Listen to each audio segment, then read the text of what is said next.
जय श्री राम। बात करते हैं राहुल गांधी और उनके नए बयान की। राहुल गांधी अक्सर अपने बयानों से फजीहत कराते रहते हैं और फिर उनकी पार्टी इस पर सफाई देती है। अब ऐसा ही राहुल गांधी ने दोबारा किया और एक्स पर, सोशल मीडिया प्लेटफॉर्म एक्स पर राहुल गांधी और देवेंद्र फडणवीस के बीच में बहस हो गई। दोनों के बीच में एक्स पर पोस्ट हुआ और देवेंद्र फडणवीस वर्सेस राहुल गांधी हो गया। राहुल गांधी महाराष्ट्र के चुनाव को लेकर लगातार सवाल उठा रहे हैं। कांग्रेस की बुरी हार हुई, इन्हें लगा था ये तो महाराष्ट्र जीत ही लेंगे, लेकिन वहां से अघाड़ी का पत्ता साफ हो गया। जब ये हार हजम नहीं हुई है तो कांग्रेस सवाल उठा रही है। राहुल गांधी ने न्यूज लॉन्ड्रिंग का एक स्क्रीनशॉट, उसकी एक खबर का स्क्रीनशॉट शेयर किया, जिसमें यह आपत्ति जताई कि देवेंद्र फडणवीस के अपने विधानसभा क्षेत्र में 8% बढ़ोतरी हुई थी वोटर लिस्ट की। उस न्यूज में ये आंकड़ा दिया गया है। राहुल गांधी ने उसमें से ये लिखा था कि 8% की बढ़ोतरी हुई थी। इसके अलावा कुछ और विधानसभा क्षेत्रों में भी 20 से 25% की बढ़ोतरी हुई थी। बीएलओ यानी कि ब्लॉक लेवल ऑफिसर ने देखा था कि कुछ नए लोग, अनजान लोग जो हैं वो वोट डाल रहे हैं। अब इस पर चुनाव आयोग चुप क्यों है?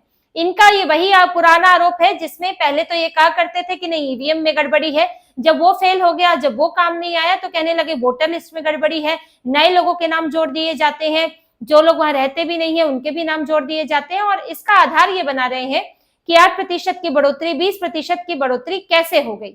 अब इसका करारा जवाब जो है वो देवेंद्र फडणवीस ने दिया है। उन्होंने इस पर ट्वीट किया, इस पर अपना जवाब दिया और लिखा, झूठ बोले कौवा काटे, काले कौवे से डरियो। उन्होंने इससे शुरुआत की और लिखा, अब कब तक हवा में तीर चलाएंगे? महाराष्ट्र में 25 क्षेत्र ऐसे हैं जिनमें विधानसभा और लोकसभा चुनाव में मतदाताओं की संख्या बढ़ी है।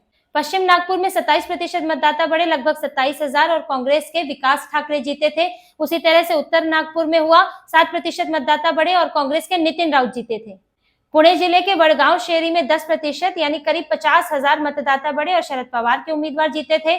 वहीं मलाड पश्चिम में 11% मतदाता बढ़े, कांग्रेस के असलम शेख जीते थे। मुंब्रा में 9% मतदाता बढ़े, शरद पवार के पार्टी के जितेंद्र अहवाड़ जीते थे, बड़े नेता हैं उनके। तो अब उन्होंने यही कहा कि आप कम से कम कांग्रेस के नेताओं से तो बात कर लेते, कि आप ऐसे फर्जी आंकड़े ना देते। जितने प्रतिशत की बात आप कर रहे हैं हमारे जीतने के लिए, उतने प्रतिशत से तो आपके नेता भी जीते हैं। तो यानी कि क्या आपके लिए भी फर्जी वोट पड़े हैं? अब राहुल गांधी की टीम इस पर क्या जवाब दे? चुप्पी साध ली, इसका कोई जवाब नहीं दिया गया।